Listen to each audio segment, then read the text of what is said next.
कश्मीर जिसे दुनिया में धरती पर स्वर्ग होने की संज्ञा दी जाती है, उसी कश्मीर में आतंकवादियों ने इतने बुरे बुरे कांडों को अंजाम दिया है जिनके बारे में सोचकर किसी के भी हाथ पांव हिल जाए, वह परेशान हो जाए।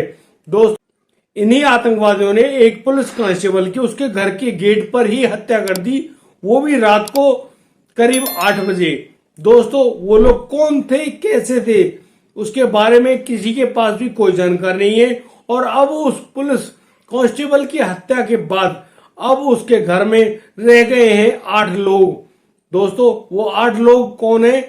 वो 7 बच्चे जो उसकी 7 बेटियां हैं और उनकी पत्नी मकसूदा, जो कि अभी भी अपने पति के आने का इंतजार करते हुए गेट पर टकटकी लगाकर बैठी हैं। उनकी सभी 7 बेटियां, जिनमें से एक बेटी की तो डोली उठने वाली थी इसी दिसंबर में।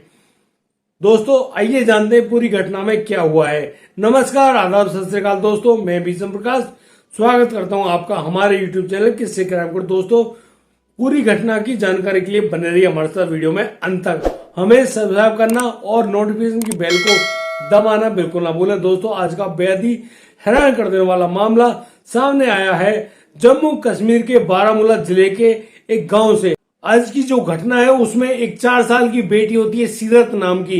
वह लड़की जो हमेशा घर को आसमान में उठाए हुए होती थी, हमेशा खेलती और मचलती हुई घूमती थी, आज वे सहमी हुई, डरी हुई, सिमटी हुई बैठी हुई है अपनी बहनों के बीच में। और बार बार वह अपनी माँ मकसूदा से पूछ रही है कि माँ, पिताजी कब आएंगे, अब्बू कब आएंगे, और जैसे ही अब्बू आएंगे मैं इन लोगों को बताऊंगी कि ये लोग भी चुप क्यों बैठे, आज मुझे डांट क्यों नहीं रहे। यहां उस बच्ची के इस प्यारे वार्तालाप को कोई भी अगर सुन ले तो उसकी आंखों से आंसुओं की धारा ऐसे फूट पड़े कि कोई नदियां बह गई हो। दोस्तों, उस छोटी सी बच्ची को नहीं पता कि आखिर में हुआ क्या है। वह बार बार अपनी माँ मकसूदा से पूछ रही है कि अब्बू को अस्पताल तो लेकर गए थे, क्या वो लोग नहीं लौटे हैं। यहाँ बार बार उस लड़की के पूछे जाने पर उसकी माँ मकसूदा बस चुपके से अपने आंसुओं को पोंछ लेती है और अपनी बेटी को अपनी बाहों में चिपकाते हुए ठंडी आंखें भरती हुई कहती है, और वह अब कुछ बोल भी नहीं पा रही है। वह शायद कहना चाहती है अपनी बेटी से कि वो अब कभी भी नहीं लौट कर आएंगे। दोस्तों, लेकिन वह यहाँ पर मकसूदा बिल्कुल चुप है, वह कुछ भी नहीं कह पा रही है। दोस्तों, ये मकसूदा उसी उल्फत की माँ है जिस बेटी की शादी इसी दिसंबर में होने वाली थी, और यहाँ पर उनके पिता मोहम्मद गुलाम डार तैयारियां कर रहे थे अपनी बेटी की शादियों की। और अक्सर वह मकसूदा से बातचीत किया करते थे कि उनको उनकी बेटी में होने वाले दामाद के लिए या आने वाले सभी रिश्तेदारों के लिए क्या क्या गिफ्ट उपहार देने हैं। और दोस्तों, इसी तैयारी में मोहम्मद गुलाम डार अपने घर में बहुत सारे सामान खरीद कर भी लाए थे। दोस्तों, मैं बता दूं कि मोहम्मद गुलाम डार जम्मू कश्मीर पुलिस में कार्यरत थे और एक हेड कांस्टेबल के पद पर कार्य कर रहे थे।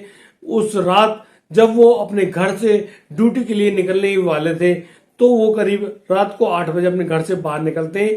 इतने में ही कुछ आतंकवादी जिन्होंने अपने मुंह पर कपड़े वगैरह बांधे हुए थे वो लोग आते हैं और ताबड़तोड़ गोलियां चलाते हुए वहीं मोहम्मद गुलाम डार की हत्या कर देते हैं, यानी कि मार देते हैं। और इसी प्रकार मोहम्मद गुलाम डार वहीं पर शहीद हो जाते हैं। दोस्तों, जैसे ही गोली की आवाज सुनकर मकसूदा और उनकी बच्चियां भागती हैं तो वो पाती हैं कि उनके पिता घर के गेट पर ही गिरे पड़े हैं और अब उनकी सांसें भी नहीं चल रही हैं। वो लोग कौन थे, कहाँ गए, कैसे गए, उनके बारे में लोगों को जानकारी तो नहीं है। लेकिन गोलियों की आवाज सुनकर जब लोगों ने अपने घरों से झांक कर देखा तो पता चला कि कुछ लोग थे, उन्होंने अपने कपड़ों पर नकाब लगा रखा था, यानी कि कपड़ा बांधा हुआ था, और जिनकी वजह से उन लोगों की पहचान नहीं हो पाई। लेकिन उनके हाथों में आधुनिक हथियार थे जिनसे पता चलता है कि वो जो ना हो आतंकवादी ही होंगे। दोस्तों, अब गुलाम मोहम्मद डार अपने घर पर मृत पड़े हैं और उनके चारों तरफ उनकी बेटियां सिसकते हुए रो रही हैं। उनकी पत्नी मकसूदा का रो रो कर बुरा हाल है। तभी पुलिस को फोन कर दिया जाता है और पुलिस वाले जो कर्मी हैं वो आते हैं और वो आकर अब वहां पर उन गुलाम मोहम्मद डार के शव को उठाते हैं और हॉस्पिटल ले जाते हैं।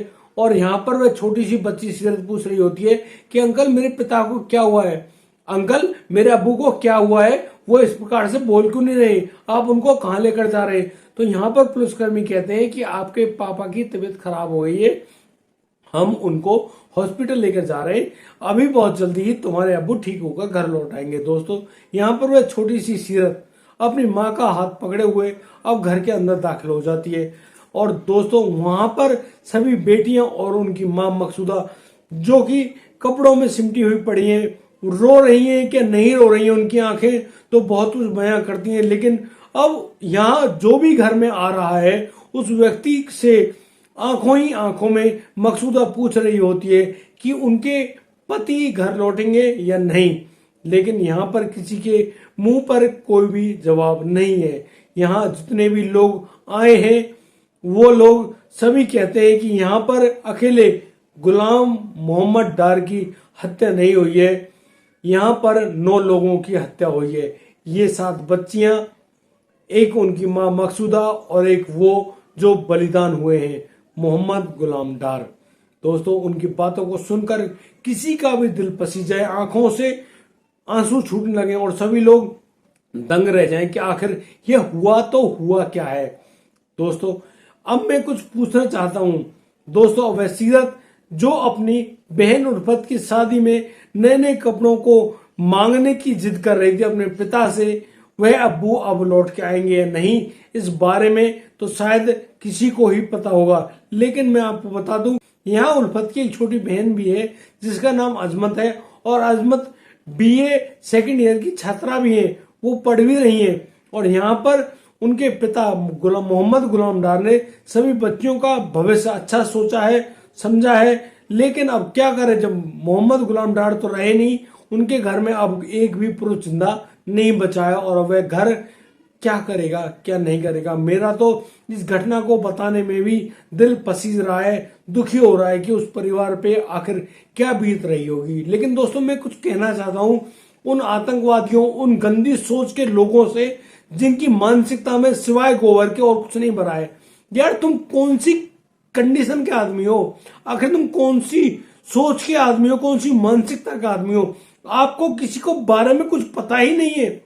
आप करना क्या चाहते हो?